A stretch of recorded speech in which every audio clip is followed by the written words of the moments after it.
ahead. Oh, Wiaka. What's up, bro? Damn, so happy to see you, man. What's up, bro? Say hi to the people. What up, Facebook? How you been? Good, man. Good? When'd you get here? About 2? 2? Awesome, man. We just got here ourselves. How's it going?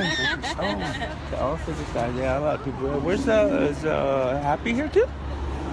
Not here today? I think they're on their way. They stopped at that camp last night. The camp? Iowa. Oh, Iowa. Oh, I think yeah. Cool. Where you stay? Downtown somewhere. If not, we're staying in another spot down like outskirts of DC. Something by the Hilton somewhere. Nice spot though. Nice spot though. I'm gonna go check it out over here though, man. Yeah. Nice seeing you though, bro. Yeah. Oh, I missed you, man. Yeah. Okay. That was Wiaka, everybody. Surprised to see him. I haven't seen him in like about 3 months. But we're here over here at the Occupy Washington Monument campgrounds. Now I'll show you guys how it looks.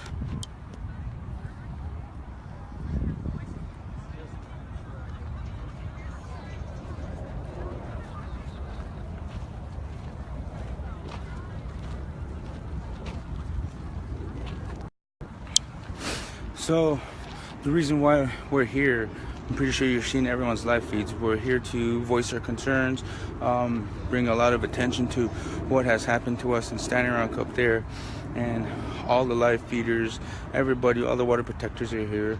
We'll be running into a lot of people that, you know, that came out of this a better person, you know. So let's see if we go around and see some familiar faces.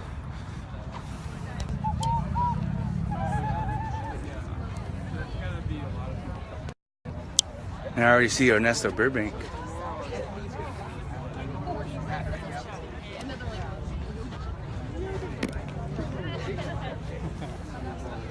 Oh, you know what?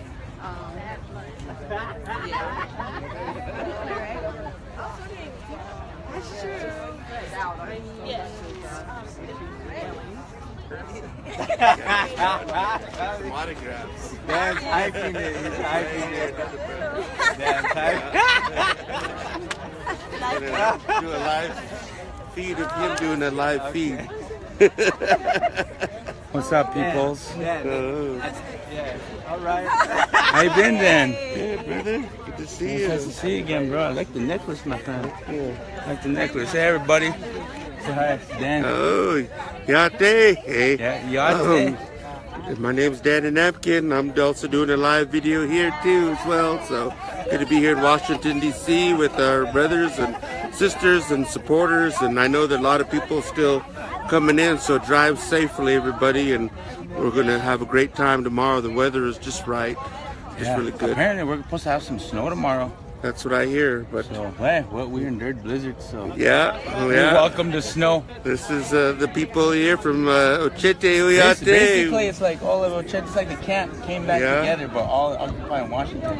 It is. You see everybody. Some people I haven't seen for a long time in camp are here. Yeah. And some people look a little different because they're not all bundled up. Yeah. Shedding off a few of all those clothes. So you guys take care. You guys spread the message, share the feeds, and share the love. You know, we're all here in unity still. We have not broken apart. We just gathered back together and all around through the whole networking of nations. Is that right, Dan? Yes, sir. You want to tell them who you are? I'm Shiyé, I'm Dean, I'm Standing Rock, I'm half the net, I'm from Navajo Nation too as well. I've been here supporting, I've been providing people with footage, live feeds, personal stories, and drone footage. Drone to be wild, remember that one? These two troublemakers. Hey, what's going on? Hey. What's up, Ed? How's it going, brother? Apparently we work for the CIA, bro. We do. We work for the CIA. CIA, bros. Yeah. So, how you been, bro? We didn't get all the tools, though. We need all the tools. I know, right? We'll be fresh with this. We got messed up. What up, Dan? Hey, how you doing, brother? Failed and made it here.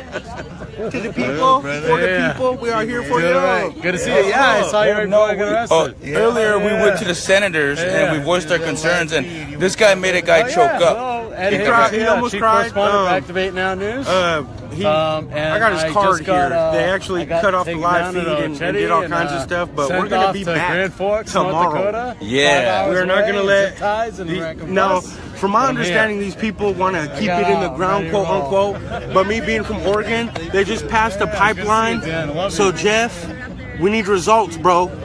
You talk about keeping it in the ground, but you're passing a pipeline to my home state. I need fish, bro. I need land preservation, please. For the people, help the people. Thank you. Tracy's here. Where's Trace at? He's here somewhere. Oh, this is cool. Just kind of walk around. We're gonna walk around and reunite with all our fellow brothers. How and long did it take you sisters. to get here? Shit, we took a cab. Nice. Jana's like, I'm gonna walk, and she's already here somewhere too. Nah, because Janet knows all the bootleg studies. Yeah. Oh, that's a beautiful choker.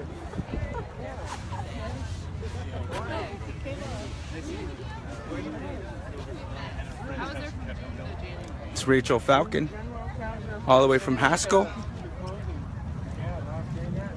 Who else is here? Let's see.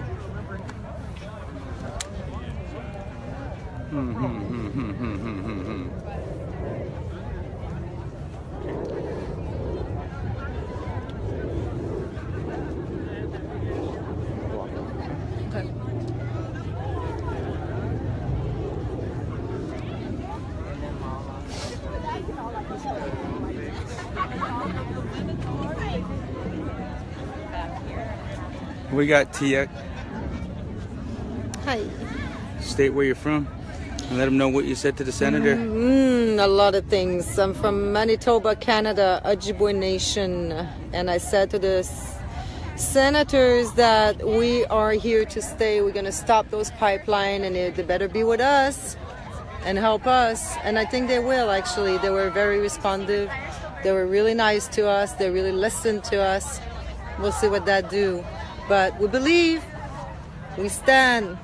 Yeah, we stand united. United. What's up, little man? Say hi. Say power to the people. In French. Next generation. Marika, Yes. get in there. Standing rock stand.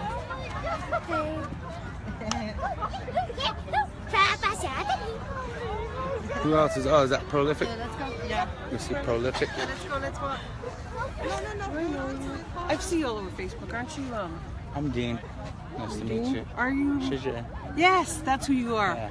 Yeah. How you doing? Yeah. State your name. Antonia Waibara. I'm from Sioux City, Iowa. And Sioux City, Iowa. I'm Ho Chunk in Yankton Sioux. Yankton Sioux. Yep. Nice to meet you. Nice to meet you. Glad you're here. Come to I've been DC. to Standing Rock a couple times already too. Yeah? Yep. And Take pictures and spent the weekend there with my kids and took them up to back in awesome. September. So how do you feel about this whole Occupy Washington? I feel like Oceti never left. Yep, that's right. We're all here. And we just came over here. We came over. We're actually taking over their lands now. That's right. You know, That's if you right. look at about it like that. And what gets me is, you know, they still think that they were gonna make us extinct, and they're still trying to, but it's never gonna happen. There's too many of us. Yes. We're look at us. We all came together. So many of us. A world united. We brought all the Yes. colors of all the races of the whole world to unite as one for the cause of the good of this world. And you know, I've met so many beautiful people during the time there and here, and people have been put in my path for a reason. And I'm getting like just so many good feelings from being here, even though, you know, we're here trying to resist and you know, stand up against, you know, the cult, just everything that we've been through, you know, and they're still trying to do this to us, you know, and it's just not right. And you know, I wouldn't even be here. My grandmother died, and I mean my grandpa died fighting for my grandmother to stay alive so she could escape to Canada during the Little Bighorn battle. And my grandpa was 3 weeks old, and she got away, but my great grandpa was killed protecting her while she took off. And if she didn't get away, I wouldn't be here right now. Wow. That's my Yankton That's Sioux grandmother. preservation Yes. of life. Yes. That's why we fought. Yes. All our ancestors fought to preserve life, That's right. and that's us. That's where we come from. And Yeah. now we're doing the same thing for That's our right. children. and it's a beautiful thing, and we're gonna stand here. Are you? But it's truth, you know. It's true. Because who's gonna step out of light into the darkness to face corruption of our people? Because we need to address that, and the only way to address that is we gotta dwell and deal in it. And a lot of our indigenous people are scared to step forward. You have to step up and stand up. Yeah. Stand up and keep standing. So I've gotten quite a few negative feedback from the people of my tribe that I'm putting people on blast, but I'm doing it for the preservation of our generations to come and to educate. Everybody people. has their own, opinion and their own freedom of speech. And so I believe, if some people don't like it, they don't have to agree with it. They don't have to read it. That's fine. But everybody has their own opinion, and, that's just the way it is. And mostly everybody I met, though, is pretty much for us, with us. There's not too many people I've met that, was negative, For me, I've been kind of converting a few trolls. And they do understand the side that I'm talking about, and that's a great thing for me. Is I got two people to actually agree with that, not to agree that to fight against this pipeline, but to preserve life and to have all sides equal. To have both sides understanding. So I think it's a good, powerful message that even the enemy can come to the side and at least understand and respect that much. Yep. So. And both, my Ho Chunk side and the Yankton Sioux side, we all suffered. Everybody suffered. My Ho Chunk side, my Choka is Chief Grey Wolf of the Winnebago tribe of Nebraska, and his brother was Little Priest. And the last place he moved from, his tribe was Crow Creek Sioux Reservation, and they were freezing and dying and starving up there. And so he went to Omaha tribe, and Chief Little Priest went to Omaha tribe and got help, bought land from them, and that's what became of the Winnebago Reservation. And so when Little Priest went back to get his people, the rest of the tribe, his family was froze to death. Here's my grandpa's brother, my Choka's brother, and so then when he came back, he got into a battle with the Ogalalas, and he ended up getting shot and died about a week later. Got shot 3 times, and then he told his brother, my Choka Grey Wolf, you got to have a powwow or a memorial for the veterans and the Company A Scouts. And so they did that. It's been 150 years they've been doing it now. Last year was the 150th anniversary. It's held every year, the third weekend or the last weekend of July. The Winnebago Tribe of Nebraska Memorial Veterans Powwow. And last year I was able to touch the pipe that my Choka Little Priest smoked out of the last time before he died. And I got to touch it and hold it, and they don't normally let the women do that. But because I was a descendant, they let me, and my granddaughters, all of us, we all got to touch it, and it was the best feeling in the world to do that. I just felt like I was touching his hand, reaching out to both of my Chokas. And so that was a very emotional time for me. And so I come from, both tribes, and I'm very proud of where I come from. And I'm also a quarter Scottish. My grandpa that stayed behind to protect his wife, he was a fur trader from Scotland, and he was married to a Sioux woman, my grandmother. And he gave up his life for his wife and his son, and here I am. Preservation. Yeah, that's What the right. best feeling in the world is when two natives and any people in the world come together and spread that love and share it. Oh yeah. No, it's very. And it empowers every one of us. It really does. A lot better. It feels that we may be pitiful human beings in this world, but we are powerful. We are. Don't realize that we have so much power. I don't know how I've even made it through life, because I was left as an infant. My mother left me because she was sick. When she was put in boarding school, she was raped. Just, all those horrible stories that happened to all of our mothers back in the day. That happened to my mother, but she never recovered from it. And she became an alcoholic, and she left me as an infant with all my other sisters and my brother, and my dad, my stepdad. And my stepdad raised me knowing I wasn't his child, and later I found out, you know, who my real father was, and that's how I found out all my information about, you know, the Yankton suicide. Wow. And but my dad that raised me was my hero. You know, he took care of me when Mama left me because she was sick. She never recovered. She died when she was 42 from alcoholism, cirrhosis. She died alone in a hospital in Chicago. It's the most saddest thing in the world. I never got to know her, and but I love her, and I thank her for giving me life. And it's just hard. But you know, when I finally found out that everything, and I feel like I'm somebody now. You know, when I found out where my dad was from, and I already knew where my mom was from, but I never knew my dad. So now that I know both sides, I just feel like a complete person now. You know, I can tell my story. Yeah. Like I just told you. You feel good about it because it empowers other people. Because this is about it. It's like we as indigenous people are oppressed by alcoholism, drug abuse, domestic violence. We're oppressed by all these things, but yet we're still here, standing here, fighting for the goodness of what we believe in for our generations to come. You know, that's how strong we are, and people got to realize that. You know, and it makes us stronger people. That's right. And but what keeps us strong is our roots, and you found that root. I found it. I did. No matter how far they. And I knew I was different. I knew I was different from the rest of my family because just I could feel it, and I looked different than all of them, you know. And all my other sisters are short, and they're half Mexican and Indian. My stepdad was half Mexican and half Santee Sioux. So they're all short, you know, and they all look Mexican. Me, I'm this tall, you know, kind of white-looking woman, and so I always knew I was different. You know, I just didn't know. And no one, they never told me, they didn't want to tell me, you know, until I grew up, and then I found out. And now that I know everything, you know, I feel a lot better because I was depressed most of my life, not knowing. And now that I know, I felt lost.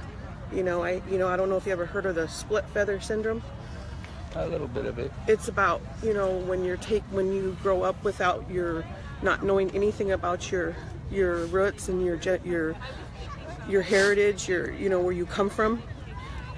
You're taken away from your family, and most of the time it goes towards the, you know, kids that were taken away and adopted out. I wasn't taken away, but my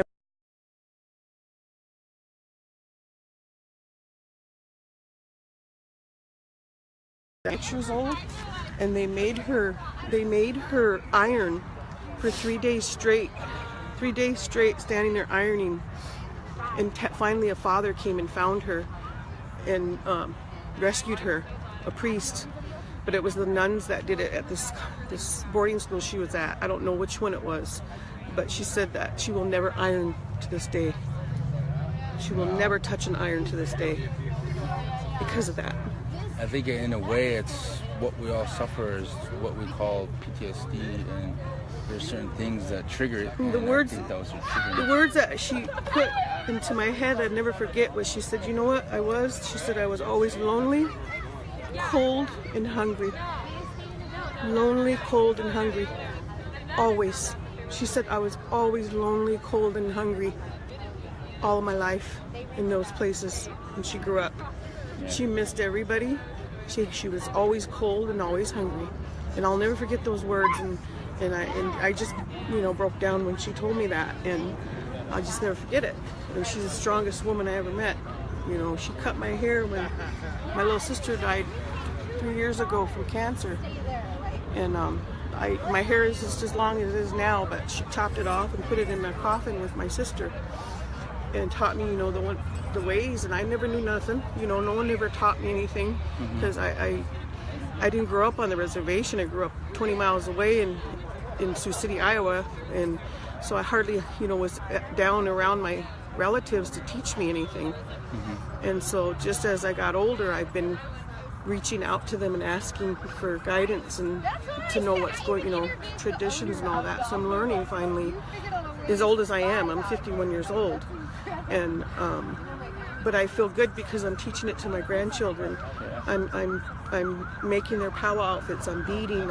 I'm doing everything, and I'm teaching them that because no one taught me that. The nuns taught us that, you know, showed us it, but I felt we were forced by them, you know, so I didn't like it when I was a little kid, and so I didn't do it as I got older.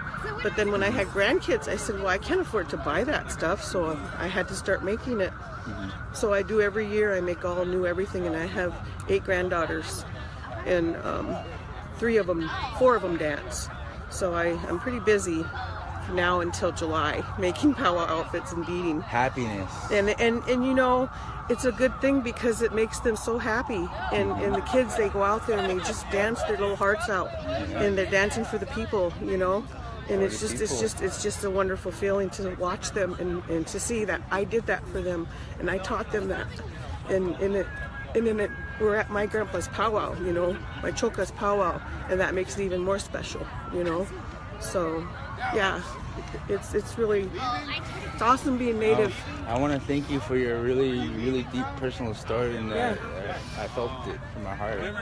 And it just shows that we can now tell our stories and feel good about it and let that all out of us and make us free and get us away from that oppression. You have to, because get it out of us. If you don't talk about it and learn about it, you know, you're lost. You just feel like a lost person. You feel like nobody.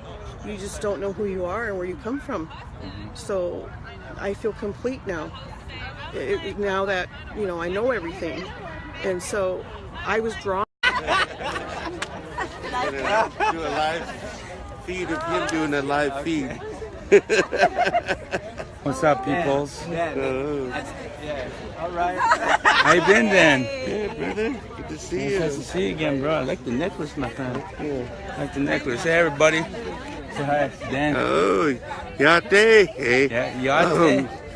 My name's Danny Napkin. I'm also doing a live video here too as well. So good to be here in Washington, D.C. with our brothers and sisters and supporters. And I know that a lot of people still coming in, so drive safely, everybody. And we're going to have a great time tomorrow. The weather is just right. It's really good. Apparently, we're supposed to have some snow. Washington Monument campgrounds. Now I'll show you guys how it looks.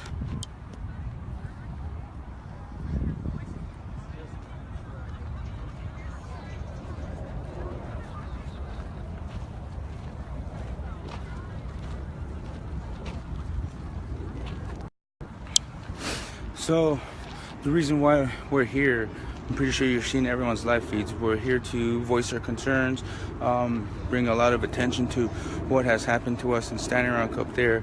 And all the live feeders, everybody, all the water protectors are here. We'll be running into a lot of people that, you know, that came on.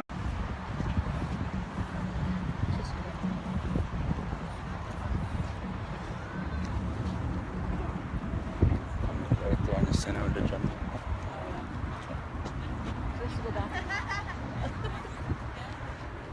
I'm scared. Oh shit. Wiaka. What's up, bro? Damn, I'm so happy to see you, man. What's up, bro? Say hi to the people. What up, Facebook? How you been? Good, man. Good? When'd you get here? About 2. 2? Awesome, man. We just got here ourselves. How's it going? Oh, yeah, I wanted just a better person, you know? So let's see if we go around and see some familiar faces.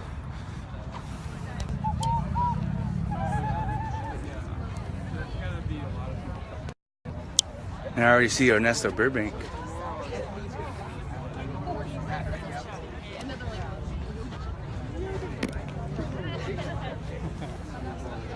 Oh, you know what?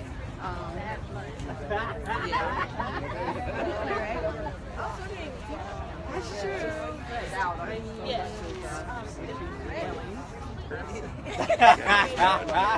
Autographs. Dan's hyping it. He's hyping it.